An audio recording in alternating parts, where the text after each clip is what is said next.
अक्सर ऐसा होता है ना कि सपने तो बहुत बड़े बड़े होते हैं, पर पहला कदम उठाना ही सबसे मुश्किल लगता है। अगर ऐसा है तो आज हम समुराई की सदियों पुरानी सोच से कुछ सीखने वाले हैं कि इस मुश्किल से कैसे पार पाया जाए। ये एक अजीब सी पहेली है ना? कि हम सब कुछ हासिल करना चाहते हैं, लेकिन घूम फिर कर वहीं खड़े रह जाते हैं जहां से शुरू किया था। तो सवाल यह है कि ऐसा होता क्यों है? क्यों हमारे सबसे बड़े सपने ही हमें आगे बढ़ने से रोक देते हैं? चलिए आज इसी पहेली को सुलझाते हैं। तो सबसे पहले हमें उस जाल को समझना होगा जिसमें बहुत से एम्बिशियस लोग फंस जाते हैं। चलिए इसे सपनों का जाल कहते हैं। और ये एक बहुत ही आम एहसास है। हम सब कुछ बड़ा करना चाहते हैं ना, पर जैसे ही उस चाहत को हकीकत में बदलने के लिए मेहनत करने की बारी आती है, हम हिचकिचाने लगते हैं। बस यही वो खाई है जो अक्सर हमें आगे बढ़ने ही नहीं देती। इस बात को और अच्छे से समझने के लिए ना, चलिए एक कहानी सुनते हैं। ये कहानी है सामंती जापान के एक नौजवान समुराई की, जिसके पछतावे में हम सब के लिए एक बहुत बड़ा सबक छिपा है। तो मिलिए यूकी से, एक नौजवान समुराई। यूकी घंटों अपनी योजनाओं के बारे में बस बातें करता रहता था। महान लड़ाइयों की कहानियां पढ़ता और शानदार जीतों के सपने देखता। उसे लगता था कि बस यही एम्बिशन, यही महत्वाकांक्षा उसे एक दिन महान बना देगी। लेकिन जब असली ट्रेनिंग का वक्त आता था, यूकी के पास हमेशा कोई ना कोई बहाना तैयार रहता था। कभी कहता कि अरे आज मौसम ठीक नहीं है, या आज तबीयत कुछ ठीक नहीं लग रही, या फिर नहीं, शुरू करने से पहले एक और बेहतर प्लान बनाना पड़ेगा। और बस ऐसे ही साल बीतते गए। यूकी के सपने तो और बड़े होते गए, पर उसकी काबिलियत वो वहीं की वहीं रही। जिन नौजवान योद्धाओं ने हर रोज ट्रेनिंग की, वो उससे बहुत बहुत आगे निकल गए। और तब जाके यूकी को एक कड़वी सच्चाई समझ आई। उसके सपनों ने उसे ऊपर नहीं उठाया था, बल्कि कमजोर बना दिया था। बिना एक्शन वाली एम्बिशन ने उसे सिर्फ निराशा और पछतावे से भर दिया था। यूकी की ये कहानी हमें एक साइकोलॉजिकल ट्रूथ की तरफ ले जाती है, एक ऐसे मिथक की तरफ जिसे हम सब सच मानकर बैठे हैं, और वो है प्रेरणा का मिथक। तो देखिए, सबसे जरूरी सबक क्या है? यूकी की नाकामी हमें ये सिखाती है कि जब हम अपने प्लान्स के बारे में सिर्फ बातें करते हैं ना, तो हमारे दिमाग को लगता है कि हमने वो काम कर लिया है।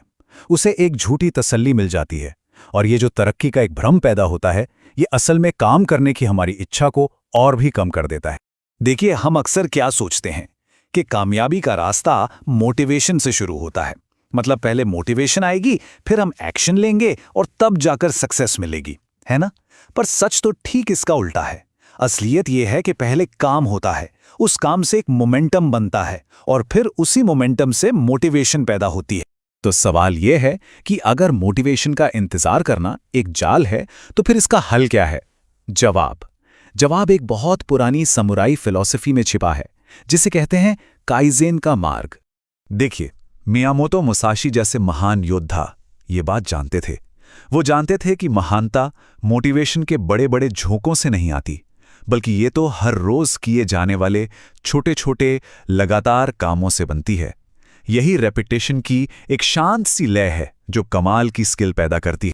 एक और महान समुराई गुरु याग्यू मुनेनोरी ने एक बहुत अच्छी बात कही थी, जो तलवार सही हालात का इंतजार करती है, वो कभी अपनी म्यान से बाहर नहीं निकलती।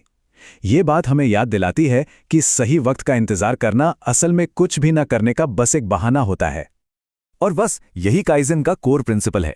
ये एक जापानीज फिलॉसफी है जो बड़े बड़े बदलावों के बजाय छोटे छोटे लगातार सुधारों पर फोकस करती है। ये इस बात को समझने के बारे में है कि हर छोटा कदम, चाहे वो कितना भी मामूली क्यों ना लगे, सब मिलकर ही एक लंबा सफर तय करते हैं। तो सवाल है, इसे अपनी जिंदगी में कैसे अपनाएं? बहुत सिंपल है, बस 3 आसान से स्टेप्स हैं। पहला, एकदम छोटी शुरुआत करें। कोई ऐसा काम चुने जो इतना छोटा हो कि उसे ना करने का कोई बहाना ही ना बचे। दूसरा, अपनी फीलिंग्स को साइड में रख दें। मन कर रहा है या नहीं कर रहा है, भूल जाइए, बस काम कीजिए। और तीसरा, अपने कमिटमेंट पर भरोसा कीजिए, अपनी फीलिंग्स पे नहीं।